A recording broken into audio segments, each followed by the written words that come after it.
Isaiah 43 opens with a declaration of family.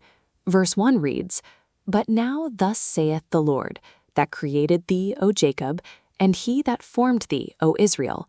Fear not, for I have redeemed thee. I have called thee by thy name, thou art mine." God is promising to pay the price for their freedom, calling his people by name to bring them out of their earthly prisons. This map visualizes the historical reality of those promises. In verses 5 and 6, the Lord commits to bringing the Jews home from the surrounding geographic regions. "I will bring my seed from the east and gather thee from the west. I will say to the north, give up, and to the south, keep not back." The text outlines a literal return from places like Babylon, Egypt, Syria, and Ethiopia. Verse 7 stretches the scope of that promise far beyond ancient borders. It extends to "even everyone that is called by my name, for I have created him for my glory." Verse 7 defines this gathering by identity rather than geography. By including everyone called by his name, God shifts the focus from a specific piece of land to a worldwide spiritual kingdom.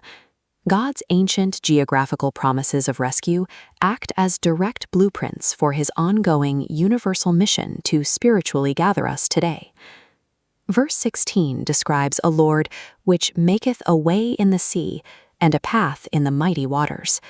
This is a direct historical comparison to Moses leading the ancient Israelites in their physical exodus through the Red Sea. This timeline tracks the history of Israel's deliverance. But right in the middle of these events, verse 18 presents a paradox. "Remember ye not the former things, neither consider the things of old."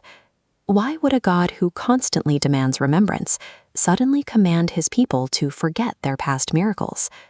Verse 19 answers that question. "Behold, I will do a new thing. Now it shall spring forth." All the wonders of Israel's great historic past pale in comparison to the new manifestation of God's power that is about to arrive. This promised new thing surpasses the scale of the physical exodus. While the rescue from Babylon restored a people to their land, Isaiah describes a deeper work that restores the people to their God. The physical way in the wilderness provided a literal path home, but for a global gathering of souls, that wilderness represents the spiritual distance between a believer and Christ. God promises to bridge that gap with rivers in the desert, ensuring that no heart is too desolate for his reach. Take a moment to pause this video. Reflect on what former things or outdated understandings of God you might be holding on to. What assumptions are preventing you from seeing the new thing he is building in your life today? Fixating on the miracles of the past can prevent us from seeing the work God is doing in the present, bringing water to our own deserts and reclaiming those who have wandered. This flowchart tracks a common trajectory of human frailty. In verse 22, Isaiah illustrates the problem. "But thou hast not called upon me, O Jacob, but thou hast been weary of me, O Israel." People easily become exhausted by the outward rituals, endless laws, and required performances of religion.